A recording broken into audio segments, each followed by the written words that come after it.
이들은 이어 후반 52 분경 장면을 짚었습니다. 바로 그 순간 손흥민은 원톱 자리에 있지 않았습니다. 상대 수비진을 끌어내기 위해 중앙으로 내려앉아 있는 상황이었다고 설명했습니다. 얼핏 보면 뭔가 유인책처럼 보일 수 있습니다. 하지만 문제는 상대가 그 정도 패턴쯤은 이미 다 읽고 있었다는 데 있었습니다.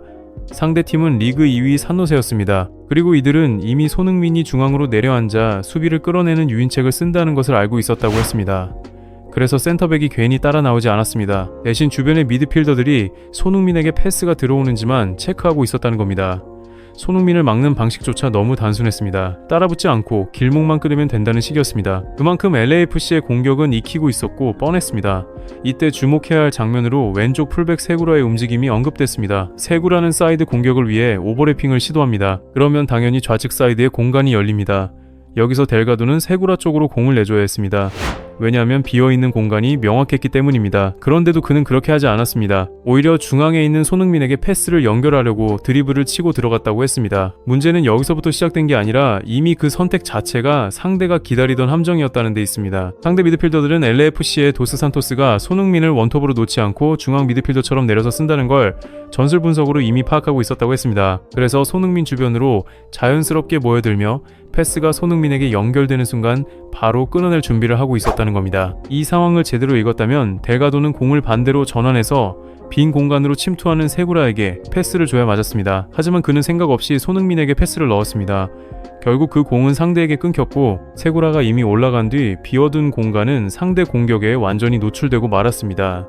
왜 이런 일이 반복되느냐에 대해서도 설명이 이어졌습니다. 원래 델가도는 중앙 미드필더입니다. 그러니까 델가도가 좌우로 공을 배분하고 공을 공격진까지 운반하는 역할을 해야 한다는 겁니다. 그런데 델가도의 능력이 떨어지니까 패스와 시야가 훨씬 넓은 손흥민에게 그 역할까지 떠넘기게 됐다는 설명입니다. 그렇게 되면 델가도는 자신이 해야 할 역할을 못하게 되고 나머지 선수들도 전부 혼란에 빠질 수밖에 없습니다. 쉽게 말해 한 명을 억지로 맞는 키처럼 돌려 쓰다가 팀 전체 구조가 박살나는 겁니다. 상대는 그렇게 좋은 위치에서 공을 끊어내고 곧바로 역습을 시작합니다. 그리고 이때 베르는 높은 위치에서 중앙 미드필더가 자신이 뛰어들어가는 빈 공간으로 빠르게 공을 넣어줄 것이라 기대하며 스타트를 끊습니다. 산노세는 베르를 역습, 공격의 주축 선수로 활용하면서 공격력이 리그 최상위권으로 단숨에 도약했다고 했습니다. 그러니까 베르게인이 갑자기 다른 선수가 된 게 아니라 자기가 잘할 수 있는 방식 안에 정확히 배치됐다는 뜻입니다. 베르가 뛰는 앞쪽으로 단숨에 패스가 들어갑니다. 반면 LAFC는 수비수들을 무리하게 공격에 가담시키면서 좌우가 완전히 비게 됩니다. 그리고 이 장면에서 현지 분석은 아주 뼈아팠습니다. 중앙에는 2명의 센터백만 남아있는데 상대 공격수는 3명이 뛰어들어가는 상황. 이건 선수들 잘못이 아니라는 겁니다. 전술적으로 문제가 있으니 수비 숫자가 공격 숫자보다 적어지는 황당한 상황이 발생하는 것이라고 했습니다. 팀이 무너진 게 아니라 애초에 무너지게 세팅돼 있었다는 말과 다를 바가 없었습니다. 베르가 공을 잡고 전방으로 치고 나가기 직전까지도 세구라는 산노세의 빠른 역습 때문에 자기가 비워둔 지역으로 아예 복귀조차 하지 못한다고 말했습니다. 양쪽 사이드 풀백이 공격을 위해 올라가며 비워둔 공간이 역습에 노출되면 그때는 중앙 미드필더들이 그 공간을 커버해야 하는 게 정상입니다. 그런데 손흥민을 아래로 끌어내려 쓰고 미드필더나 수비수들을 공격수처럼 올려버리니까 일정 수준 이상의 역습을 구사하는 팀만 만나도 이렇게 초등학생들처럼 무너진다고 강하게 비판했습니다. 표현은 거칠었지만 말하고자 하는 핵심은 분명했습니다. 균형이 완전히 무너진 팀은 상대가 속도만 올려도 버티지 못한다는 겁니다. 심지어 베르가 상대 페널티 박스 안쪽에 들어갈 때까지도 LAFC는 어떤 압박도 제대로 구사하지 못한다고 했습니다. 절체절명의 위기인데도 아무도 제대로 붙지 못하고 누구도 흐름을 끊지 못한 겁니다. 그제야 세구라가 중계 화면에 포착된다고 말했습니다. 너무 늦었습니다. 이미 수비 구조는 찢어졌고 상대는 가장 위험한 지점까지 들어온 뒤였습니다. 베르가 중앙으로 빠른 땅볼 크로스를 올립니다. 그런데 그 공이 조금 길게 흘러가며 스쳐 지나갑니다. 보통 이런 장면이면 한숨 돌릴 수도 있습니다. 하지만 LAFC는 그조차 정리하지 못했습니다. 그 결과 반대쪽에서 쇄도하던 상대 선수가 완벽한 노마크 상태에 놓이게 되는 결과를 초래했다고 했습니다. 한 번의 패스 미스, 한 번의 공간 비움, 한 번의 커버 실패가 줄줄이 엮이면서 결국 상대에게 가장 쉬운 마무리 구도를 헌납한 셈이었습니다. 이 설명을 들은 많은 축구 팬들은 바로 반응했습니다. 프리미어 리그에 있을 때 베르는 손흥민보다 훨씬 떨어지는 공격수였는데 MLS에 와서는 자기에게 딱 맞춰진 전술 안에서 맹활약을 하고 있고 정작 손흥민은 이상한 역할을 맡으면서 골도 못 넣고 있다는 게 말이 되느냐는 겁니다. 이건 누가 봐도 선수 개인의 급 문제라기보다 감독이 선수를 어떻게 쓰느냐의 문제라는 반응이었습니다. 팬들의 반응은 거기서 멈추지 않았습니다.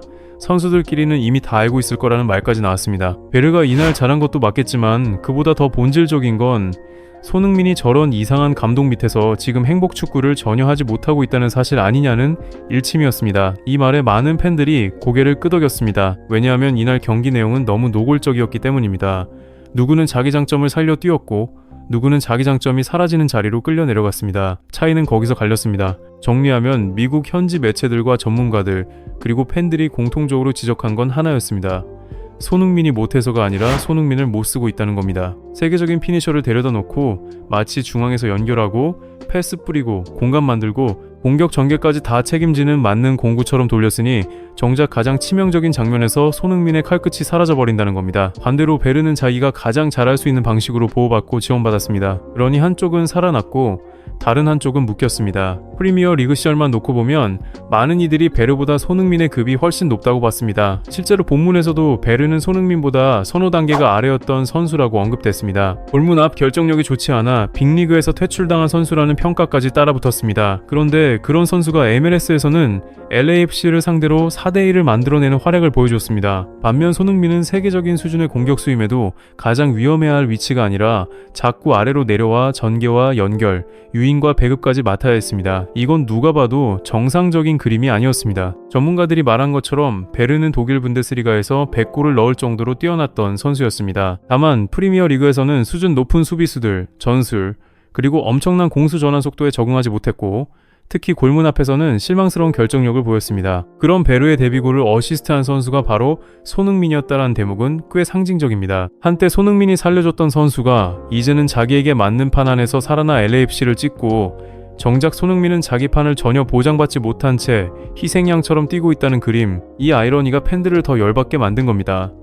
그리고 이날 장면들은 그 분노에 기름을 부었습니다. 후반 52 분경 손흥민이 원톱 자리에 있지 않고 중앙으로 내려와 있었던 장면, 상대가 그 패턴을 이미 읽고 센터백은 나오지 않은 채 미드필더들만 손흥민 연결을 체크하던 장면, 세구라가 오버래핑으로 비운 공간을 델가도가 활용하지 못하고 굳이 손흥민에게 연결하려다 공을 잃은 장면, 그 직후 산노세가 좋은 위치에서 공을 끊어 역습으로 전환한 장면, 베르가 빈 공간으로 빠르게 스타트를 끊고 LAFC는 좌우가 다 비어버린 채 중앙에 두 센터백만 남겨둔 장면, 세구라가 복귀도 못한 상황에서 베르가 박스 안까지 들어오고도 압박 하나 제대로 받지 않은 장면, 이 모든 게 따로 논 게 아니라 한 줄로 이어진 전술 붕괴였다는 겁니다.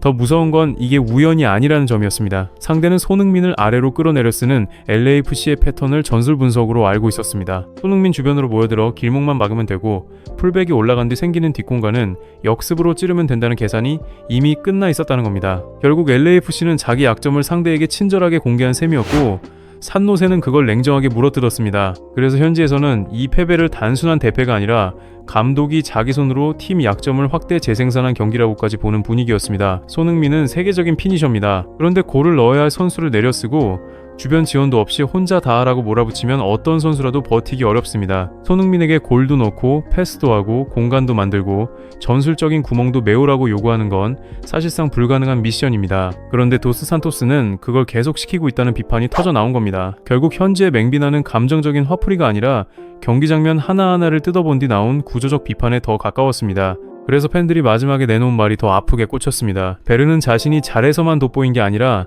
손흥민이 저렇게 이상한 역할 속에 묶여있다는 사실 덕분에 더 돋보여 보인 것 아니냐는 겁니다. 선수들끼리는 다 알고 있을 것이다. 베르는 지금 자기에게 맞는 축구를 하고 있고 손흥민은 지금 전혀 행복 축구를 하지 못하고 있다는 것을 말입니다. 그 한마디가 이날 경기를 가장 잔인하게 요약했습니다. 결국 LAFC의 문제는 손흥민의 클래스가 아니라 그 클래스를 살릴 줄 모르는 전술에 있었습니다. 세계적인 공격수를 데려와 놓고도 그 선수를 가장 빛나는 자리에 세우지 못하면 팀은 이길 수 없습니다. 오히려 상대에게 조롱거리만 내주게 됩니다.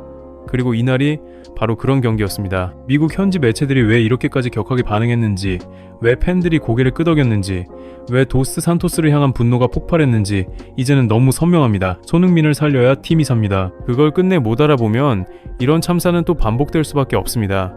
이 장면이 어떻게 보였는지 여러분 생각도 댓글로 남겨주시기 바랍니다. 과연 문제는 손흥민이었는지 아니면 손흥민을 저렇게 써버린 전술이었는지 여러분의 판단을 함께 나눠주시면 좋겠습니다. Message accept, tiếp tục.